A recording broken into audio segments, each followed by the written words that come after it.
नमस्कार दोस्तों, आपका स्वागत है। आज जो हम कहानी देखने वाले हैं दोस्तों, वही सच्ची कहानी है। ये जिस इंसान की कहानी है उनका नाम है एंथोनी। एंथोनी हमसे ये कहते हैं दोस्तों कि एक बार वो हमेशा किस तरीके से सोचते थे दोस्तों कि जैसे उनकी जो आयु थी वो अभी 45 साल हो गई थी उस वक्त। और वो ये कहते हैं कि वो हमेशा यही सोचते थे कि बचपन से मुझे वो सब करने नहीं मिला जो मुझे करना था। जो चीज़ें मुझे उस वक्त करनी थी वो आज मेरी एज ज़्यादा हो गई है, इसलिए मैं कर नहीं सकता। अब मैं कुछ भी काम का नहीं, मेरा सब कुछ कुछ भी अभी मैं कर नहीं सकता। इन सारी चीज़ों से वो बहुत ज़्यादा दुखी होते थे। जैसे कोई 20-25 साल का इंसान उनको दिखे, कोई लड़का दिखे, तो वो यही सोचते कि इस उम्र में होते हुए मुझे कुछ अच्छा रास्ता मिल जाता तो कितना अच्छा होता। तो इन सारी चीज़ों को सोच कर वो ये कहते हैं कि मेरे जीवन में कुछ थोड़ी बहुत अच्छी भी बात हो गई, फिर भी मैं हमेशा दुखी रहता था। और एंजेलो एंथोनी ये कहते हैं बाद में दोस्तों कि उनके साथ एक घटना हुई जब वो अपने काम पे कुछ काम कर रहे थे, जॉब पे। तब उनको दोस्तों बिजली का करंट लगा, एक ऐसी दुर्घटना हुई और बिजली के जो तार है उसको इनका टकरा हुआ। और उस वक्त दोस्तों वो ये कहते हैं कि बहुत ज़्यादा उनको बिजली का झटका लगा और वो पूरी तरीके से बेहोश हो गए। और बाद में एंथोनी ये कहते हैं कि उन्होंने अपने आप को एक अलग ही दुनिया में पाया। एंजेलो ये एंथोनी हमसे ये कहते हैं दोस्तों कि उस जीवन में एंथोनी को उन्होंने अपने माँ को खोया था दोस्तों कुछ सालों पहले। और उस दुनिया में उस माँ के साथ उनकी मुलाकात हुई। वो ये कहते हैं कि एक प्रकाश जैसा मेरे सामने वहाँ पर आया और मैंने उनको पहले मैं पहचाना नहीं, लेकिन माँ के मेरी बात में मेरी माँ की जो छवि थी वो उस प्रकाश में मुझे दिखी और मुझे पता चला कि आज मेरी कहीं ना कहीं माँ मुझसे मिलने आई है। और एंथोनी ये कहते हैं कि मुझे तो ऐसे ही लग रहा था कि मैं पृथ्वी पर ही हूँ, लेकिन आजू बाजू जो मैंने जब देखा तब मुझे पता चला कि ये कोई बादलों की दुनिया है, ये पृथ्वी की दुनिया नहीं है। और एंथोनी ये कहते हैं कि मेरे मन में ऐसा फटक से विचार आया कि मेरी शायद ज़िंदगी ख़त्म हो गई है। लेकिन वो ये कहते हैं कि इस बात से तो मैं बहुत ही ज़्यादा खुश हुआ, क्योंकि मौत के परे इतना ही सुंदर दुनिया हो सकती है और यहाँ पर तो मेरी माँ है। और वो मुझे बहुत ही वो कहते हैं कि माँ ने जब मुझे देखा तब मुझे एकदम अपने बाहों में लिया। और कहीं ना कहीं जैसे हम छोटे बच्चे को, 1-2 साल के बच्चे को जैसे माँ प्यार करती है, तो वैसे उसको कहीं ना कहीं उसको उन्होंने पकड़ा था। और वो ये कहते हैं कि मुझे बहुत ज़्यादा खुशी हो रही थी उस वक्त। और उसके बाद एंजेलो की जो माँ है दोस्तों, उसने कुछ उसको दिखाने की कोशिश करी। एंथोनी ये कहती है दोस्तों कि उन्होंने कुछ इस तरीके से दृश्य देखा जहाँ पर वो एक सुरंग के अंदर समझो जा रहे हैं। उनकी माँ ने ऐसा दृश्य उनके सामने लाया। और उसके बाद एंथोनी ये कहते हैं कि जब उन्होंने अपने आप को देखा तब वो कहीं ना कहीं बहुत ही छोटे बच्चे जैसे दिख रहे थे, बाद में एक जवान लड़के जैसे दिख रहे थे, और बाद में वो बूढ़े इंसान जैसे दिख रहे थे, और बाद में वो फिर से बच्चे जैसे दिख रहे थे। और उसके बाद एक ऐसा प्रकाश आया और कहीं ना कहीं उस प्रकाश में एंथोनी ये कहते हैं कि उस प्रकाश में वो पूरी तरीके से विलीन हो गए। और उसके बाद एंथोनी ने ये कहा है दोस्तों कि उनकी माँ फिर से उनको दिखाई दी। एक सामने प्रकाश है और बाद में सारी चीज़ें खत्म हो गई, जैसे उस सुरंग का अनुभव। और उसके बाद उन्होंने फिर से अपनी माँ की छवि को देखा।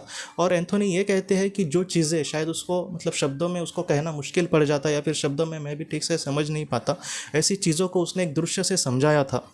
और एंथोनी उस बात को पूरी तरीके से समझ पाए।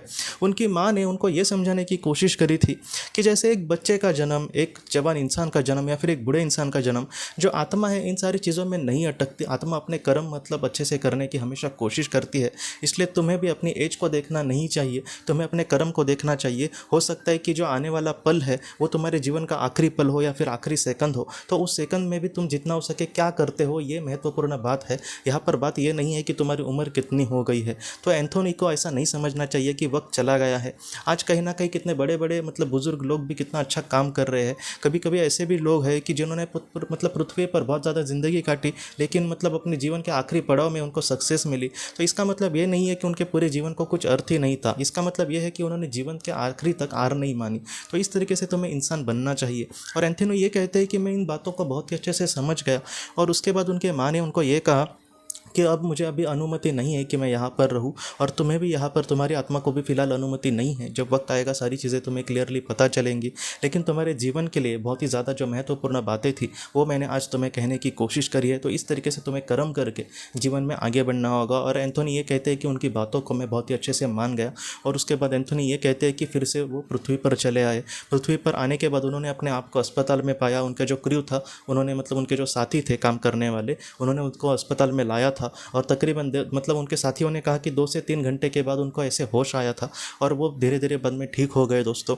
और एंथोनी को आज वो जिस तरीके से पहले सोचते थे वैसा वो नहीं सोचते कि मुझे लाइन नहीं मिली, मुझे ये नहीं मिला। आज वो जितना हो सके हंसकर खेलकर जीवन में आगे बढ़ रहे हैं। और वो ये कहते हैं कि मेरे जो साथी हमेशा मुझे ऐसा ही रोते हुए मुँह करने वाला इंसान, इस तरीके से जो सोचते थे, वो आज मेरे आने से बहुत खुश होते हैं, क्योंकि मैं बहुत ज़्यादा हंसी मजाक करता हूँ उनके साथ। और वो कहीं ना कहीं आज मुझे सच्चा प्यार करते हैं। वो ये कहते हैं कि छुट्टे के दिन हमेशा हमेशा मतलब मेरे दोस्त मुझे खाने पे मतलब बहुत इनवाइट करते रहते हैं ज़बरदस्ती। तो इस तरीके से उनके जो करीबी लोग हैं आज उनसे बहुत प्यार करते हैं। तो इस तरीके से एंथोनी की ज़िंदगी आज इस तरीके से चल रही है दोस्तों। ये जो एंथोनी की कहानी है कहीं ना कहीं हमें यही सिखाती है कि हमारे जो करीबी लोग हैं सच में उनको हमारी चिंता होती है दोस्तों। वो उस दुनिया में भी क्यों ना रहे, लेकिन उस दुनिया से भी हमें बहुत सारा आशीर्वाद या फिर उनका जो प्यार है, जैसे उन्होंने उसकी माँ ने उनको गले लगाया, इस तरीके से जो प्यार है दोस्तों वो कभी भी नहीं मरता। इस तरीके से मतलब वो जो जिस दुनिया में होते हैं वहाँ से भी हमें बहुत सारा आशीर्वाद ज़रूर भेजते हैं। और दूसरी बात ये जो कहानी हमें सिखाती है वो ये है दोस्तों कि हमारे जीवन में सिर्फ एज को लेकर नहीं, लेकिन किसी भी चीज़ को लेकर, जैसे मैं अच्छा नहीं दिखता, मेरा ये प्रॉब्लम है, मेरी कुछ ऐसी प्रॉब्लम है, तो इस तरीके से हमें नहीं सोचना चाहिए। आत्मा के लिए सच कहूँ तो इन सारी चीज़ों से बड़ा हमारा कर्म ही है, और जितना हो सके अच्छे कर्म करके, जितना हो सके अपने आप को संभाल के हमें जीवन में आगे बढ़ना होगा। जब हम आत्मा के स्वरूप में होंगे तब हमारी एज कुछ भी नहीं होगी, जैसे हम अपने आप को देखना चाहेंगे वैसे देख सकेंगे।